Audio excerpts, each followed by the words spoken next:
Ministério Marcos da Silva, marcosdasilva.org.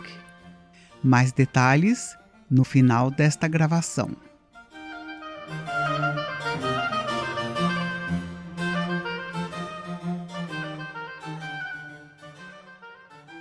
Série As 12 Táticas de Satanás contra o Cristão.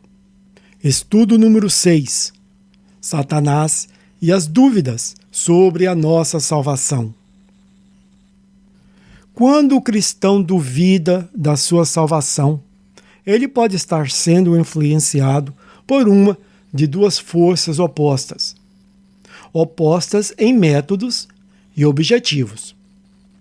A primeira delas é benévola e vem do Espírito Santo, que foi enviado pelo Pai para nos convencer do pecado. João 16, de 8 a 11. A voz do Senhor é mansa e suave, e podemos sentir que o seu alvo é nos trazer de volta ao caminho da retidão que todos nós, os santos do Senhor, temos que percorrer até chegarmos à nossa morada final. Já a segunda força é malévola e vem de Satanás.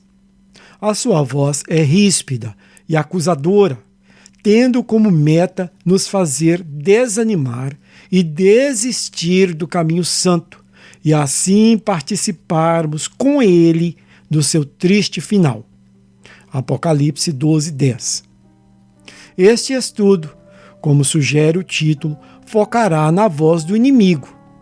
Se o Senhor nos direcionar, escreveremos sobre a missão do Espírito Santo em um outro texto.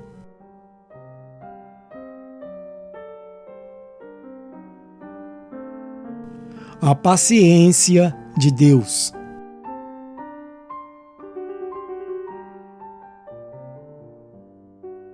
Um dos maravilhosos atributos de Deus é a sua paciência com o ser humano. Paciência que ele demonstra com todos nós, mas de uma forma muito especial com seus escolhidos. Verso.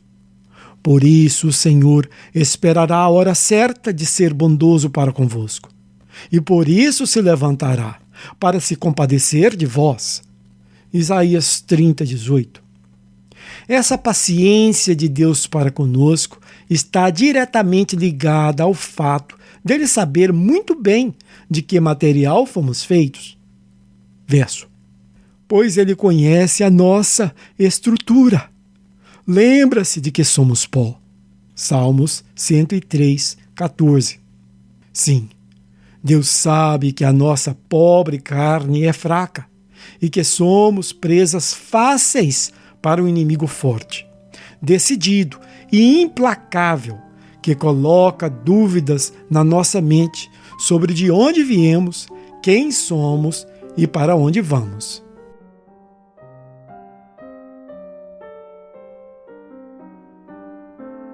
O cristão e as dúvidas.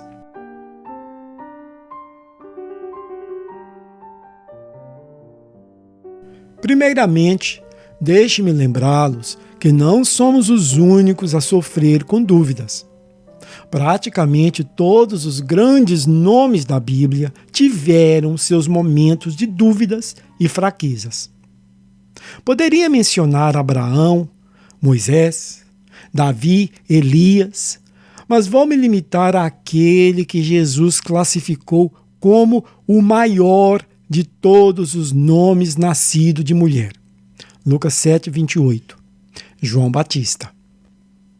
Da prisão de Herodes, João enviou mensageiros a Jesus com uma pergunta que ilustra muito bem o fato de que todos nós, incluindo os gigantes da fé, somos susceptíveis às dúvidas esporádicas. Verso. És tu aquele que havia de vir? Ou devemos esperar por outro? Mateus 11, 2 e 3. Lembrem-se que esse foi o mesmo João que um tempo antes disse ao ver Jesus: Eis o Cordeiro de Deus, que tira o pecado do mundo. João 1, 29.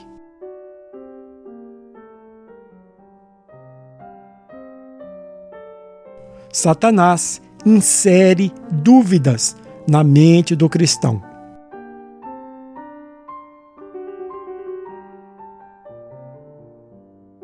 O profeta questionou se Jesus era de fato o tão esperado Messias, algo que o próprio João havia anunciado quando ainda se encontrava batizando no Jordão. Ninguém sabe ao certo as mentiras que Satanás sussurrou nos ouvidos de João ao ponto de ele duvidar da identidade de Cristo. Mas possivelmente o inimigo sugeriu ao profeta que se Jesus fosse realmente o Filho de Deus, ele já teria assumido a sua posição como líder militar, deposto a Herodes e lhe colocado em liberdade. Esse era um conceito comum e falso da missão do Messias nos dias de João Batista. João 6,15. Satanás sempre coloca dúvidas na nossa cabeça baseado em conceitos falsos sobre como deve ser o nosso relacionamento com o Senhor. E depois sugere que falhamos na nossa parte e que, portanto, não fazemos parte dos salvos. A verdade é que se Deus estendesse a graça da salvação somente para aqueles que não falham, ninguém se salvaria.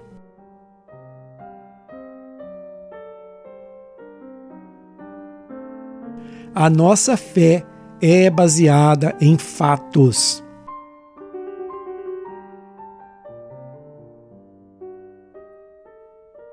Mas voltando ao exemplo de João Batista, o mais incrível nessa história não foi a dúvida do profeta, mas sim a resposta que lhe foi enviada. Jesus pôs abaixo o ataque de Satanás utilizando de fatos. Verso: Ide e contai a João o que tens visto e ouvido. Os cegos veem, os paralíticos andam, os leprosos são purificados e os surdos ouvem. Os mortos são ressuscitados e aos pobres é anunciado o Evangelho.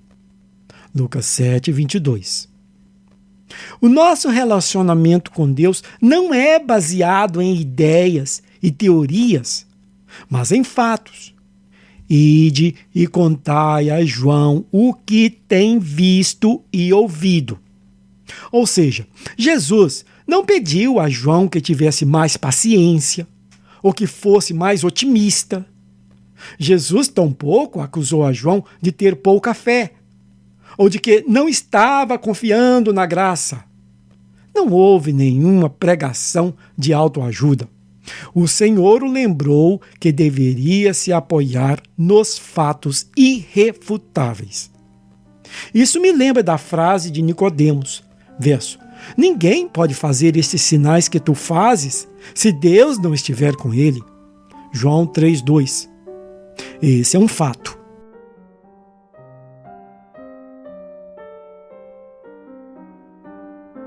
O falso evangelho teórico.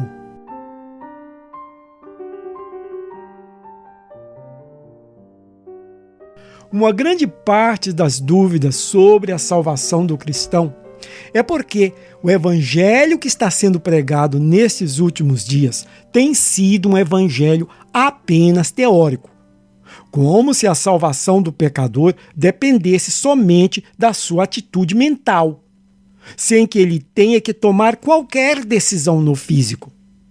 Das palavras de Jesus usadas pelos líderes atuais, as que menos se ouvem são: vá e não peques mais. João 8:11.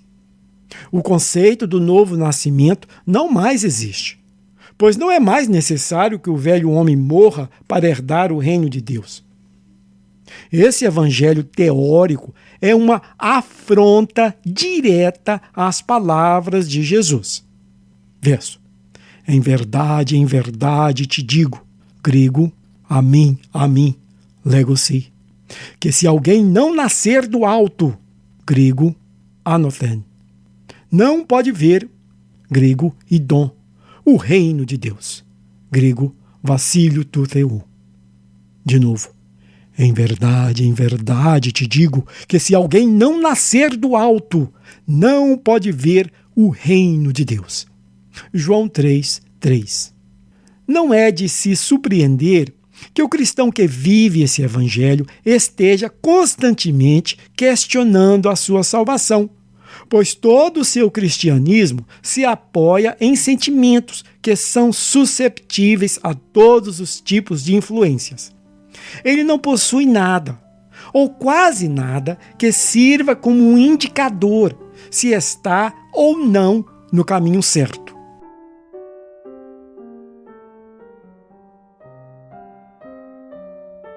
Crer e obedecer é a chave da salvação.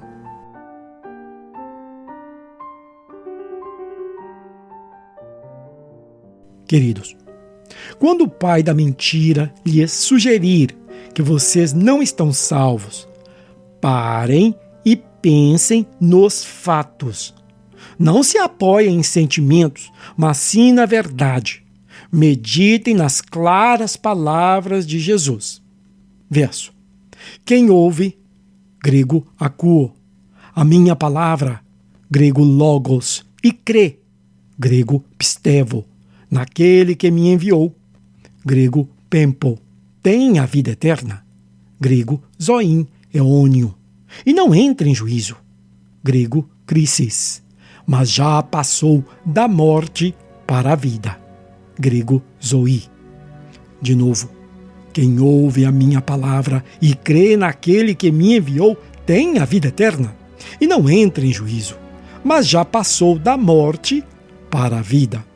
João 5:24. Toda alma fiel a Jesus estará com ele nas mansões celestial. Ponto final. Aliás, a salvação de quem crê e obedece às palavras de Cristo não ocorrerá no futuro, mas já ocorreu. É algo confirmado e selado pelo Espírito Santo. Foi isso o que o apóstolo Paulo nos disse quando escreveu. Verso. Tendo ouvido a palavra da verdade, o evangelho da vossa salvação, e tendo nele também crido, fostes selados com o Espírito Santo da promessa. Efésios 1:13. A chave de tudo está no ouvir e obedecer. Verso. Aquele que tem os meus mandamentos, grego endole, e os guarda, grego tireo. Esse é o que me ama, grego agapao. E aquele que me ama será amado de meu Pai, grego patir, e eu o amarei e me manifestarei, grego efanizo, a ele. De novo, aquele que tem os meus mandamentos e os guarda, esse é o que me ama. E aquele que me ama será amado de meu Pai, e eu o amarei e me manifestarei a ele. João 14:21. A nossa segurança está na nossa obediência.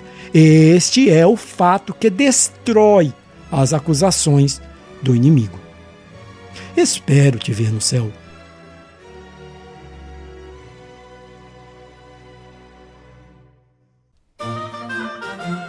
Ministério Marcos da Silva. Acesse o nosso material gratuitamente no site marcosdasilva.org. O endereço do site é markusdasilva.org.